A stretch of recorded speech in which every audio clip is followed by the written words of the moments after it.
Well, hello everyone, my name is Prime and welcome back to SnowRunner, and today we're going to be doing something a little different. We're actually here in my Black River kind of testing SnowRunner map where I've been kind of getting used to the game, and I'll talk about that a little bit more in a second because I've been figuring a lot out, which is actually really nice. And we're going to be taking a load of long logs down to the lumber mill, so we're going to kind of snake down through this way. I've tried going up this way, as you can kind of see through the black there is kind of cut out.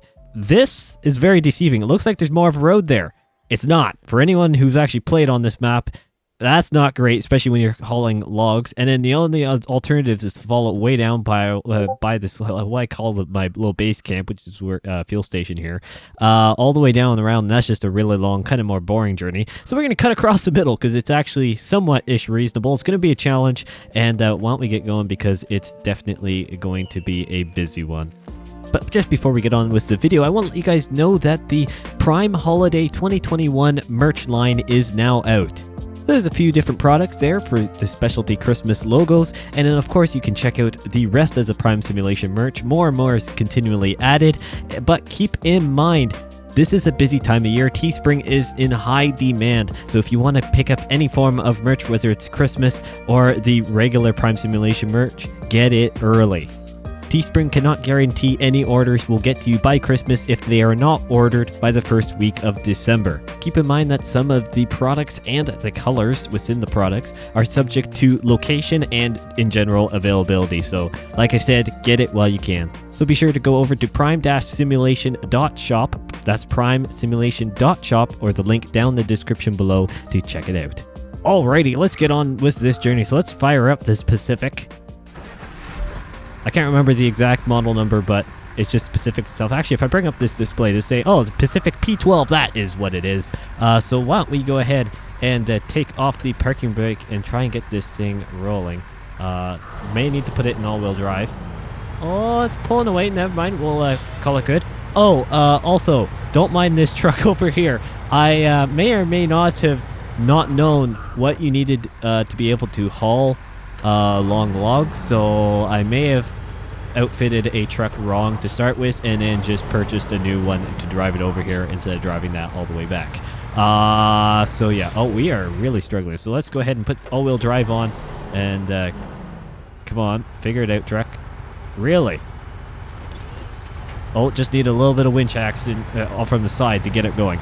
Okay, this is going to be interesting. So like I said, just doing something different today. We're actually on my kind of testing single-player save. Just, you know what? Just because I was doing this, well, I've been doing this for ages now. This contract has been going on for a long time. This is to save I actually am testing stuff, well, as in the name, testing stuff constantly and kind of unlocking some of the levels that I can't just do with said money cheat mods to be able to purchase stuff that I want to try out. So you know what, it's just something different today, and I think we're gonna actually hang left here. I've done this, I've tried it both ways before when I'm bringing this out. Oh, this is not good. Don't tip. Oh no, that's not where I want to go. Can I aim the winch that way? Thank you. Oh, it's doing it. This thing can pull this pretty well. It's mainly just because it's top heavy. That's the biggest concern I have. Diff lock on the rear four tires are always on. I can't turn that off. I can turn on and off all-wheel drive, which you will see me constantly toggle like I just did there. Mainly to save fuels, because this thing is a fuel guzzler. And in the areas that I don't need all-wheel drive on, I will not I will not have it on because I can save about 50% of the fuel in some of the peak consumption times. But SnowRunner is such a beautiful game. They do a great job with the physics and everything on it. It's just so fun.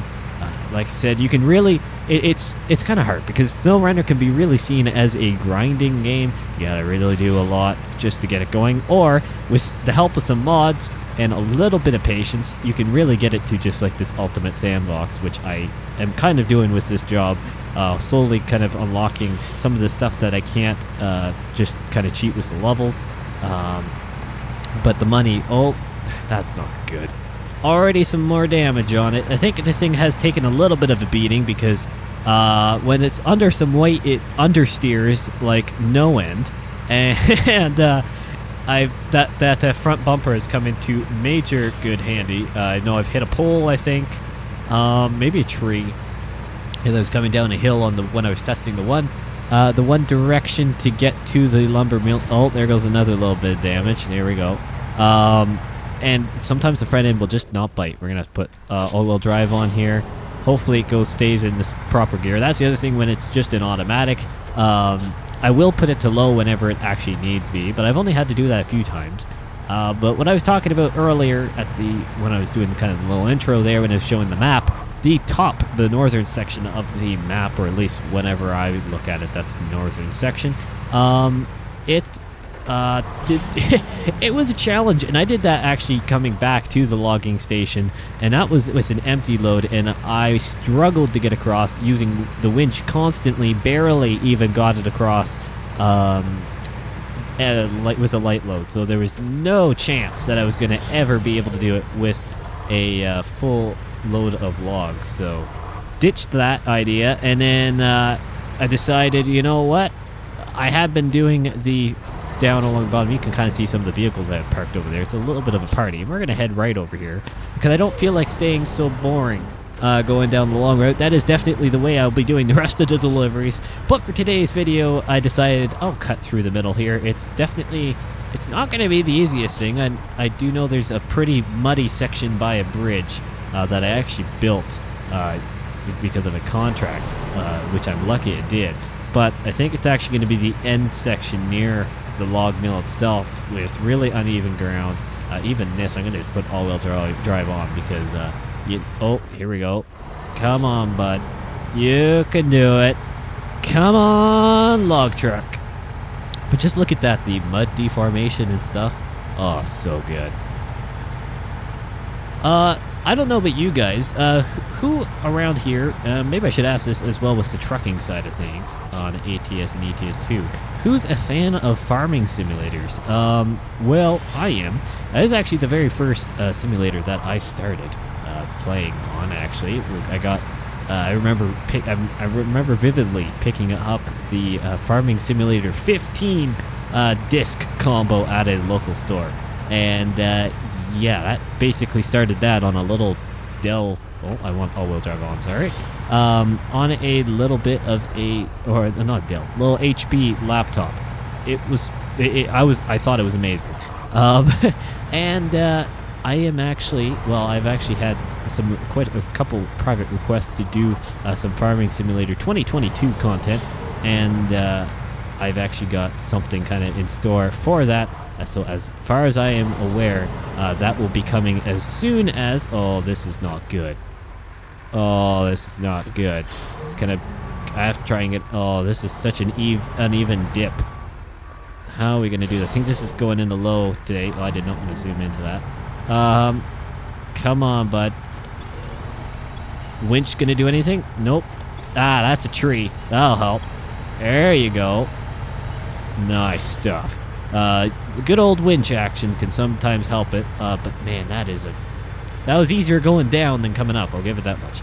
But Farming Simulator 2022, I am planning on doing content on. I've actually had some people graciously send me some funds to be able to pick that one up. So I kind of have to abide by that, considering a couple of you have sent, enough total to be able to get the game. Which is really wonderful of you guys, so thank you very much. And I'll be happily doing some first look stuff, because I have seen a little bit of the teaser, and, as of recording this, some of the other content creators that are basically dedicated to Farming Simulator have actually got a hand on it, on an early access version, and it looks really fun. And considering the only Farming Simulator game I've ever played was a free demo of, I think, 11 before I got 15, and then that was it. So needless to say, I am really looking forward to technically 7 model years, we'll call it 7 game model years down the line. Oh, come on, bud, you can do it. There we go. Pacific Strong. 7 model years down the line to actually be able to see how stuff has changed, and by the looks of it is truly amazing. System should be able to handle it pretty well. Obviously not going to be able to max out settings and stuff, but the fact that it's not running on a CD or DVD, oh, don't tip, don't tip, don't tip, tip, tip, tip, tip, tip, tip, tip. That was a little sketchy. Not gonna lie, my camera work is awful because I'm still getting used to using the controller again after years of a hiatus. But yeah, needless to say, I'm looking forward to it, and hopefully you guys are as well. Of course, I'll be using the wheel. I know you can actually use manual now in SF 2022, but you know what? To start, I'll probably be with automatic, just because it's a whole new game realm for me. 2015 was it was a huge step up, I would say, from like 2014 and stuff. And look at that, we've actually made it here. Well, would you believe that? I thought that was going to be, a lot more of a challenge, and this thing just ate it. Well, maybe we should have went around the spot where I was going to be 100% guaranteed to get stuck, and then I'd have to cut a lot out of this video, which I really didn't feel like doing because that's not my style. But nonetheless, hopefully you guys are going to be looking forward to that. And if you're SF 2022 or SF or SFS fans, I think you guys are going to be happy to see that. Just like that, it's unloaded. So we're going to head up into town here. Hopefully not take out the gate. Or take out their gate, I don't care. We're going to head up this hill here, because at least it's somewhat-ish of a challenge, but like not impossible for this thing. Completely just drive off-road, because it's SnowRunner, and why not? Avoid the pole. I think, oh, it knocked over the sign. Oh, who cares? So let's head up this hill, and we're going to go to the gas station, and then we can call it there. But I am really looking forward to doing some FS 2022 content. You know what? Doing another game on here. I will be doing the wheel, like I said. Just trying it out. You know what? I've seen some of the different maps look absolutely stunning. And the fact that the equipment difference is going to be a big shock for me. Let alone the detail and stuff. It's the fact that it's changed so dramatically. The amount of variety in the brands and everything. The character customization. I'll be basically going right through from the beginning. Probably even do a bit of a let's play with it, because I mean I'll be doing it anyways, so might as well record it. And yeah, it is where I'll do a map tour as well. Maybe it's the first thing I do, just because everyone wants to see the maps, and I certainly do, and it gives me a little bit of a chance to get accustomed to the game and figure it out, and just with you guys, because that's exactly what I'm going to be doing. So nonetheless, keep an eye out for that. It should only be a couple days now from when you're watching this. Maybe even, well, I'm recording this hopefully the day before this goes live anyways, so if you're watching this on the day this video has gone live, I'm anxiously waiting as well. I was able to go ahead and pre-order it, so I get the extra free content that comes along with it. Can turn off all-wheel drive now. But yeah, FS 2022, or just 22, I guess. I'm looking forward to it. I think you can tell that already. And of course, don't worry, ATS, ETS2, the racing stuff, some SnowRunner, I don't care. It's all kind of revolving around the channel. I've actually been really busy the last little bit. A lot of stuff has sprung up, so I wasn't able to do, again, RIP upload schedule of if I even have one. Wasn't able to really stick to what I kind of more prefer to do, but at least there's still lots of Prime News stuff. Of course, we had Montana release and all that good stuff. So while we stop the engine, exit out of that, and then refuel the Pacific. And now I'll call it a day. So thank you guys so much for watching. Again, you saw at the beginning of the video. Check out, if you do wish to, the Prime Simulation merch. Of course, if you don't know, I do have merch, and of course the domain now is actually 100% official. So Prime Simulation, or it's actually prime-simulation.shop for the merch store. So check that out if you are interested. Like I said, you saw it. I don't really need to repeat myself, but I'm going to anyways. Limited availability. I have no control over that. I'm sorry. It's Teespring. But there's availability depending on your region. So some of the colors for some of the items may not be available. But nonetheless, if you are interested, and go ahead and check that out earlier than later, so then you can actually get it in time. And then, of course, all the support is very much appreciated. And so thank you guys so much for watching, and I will see you in the next one.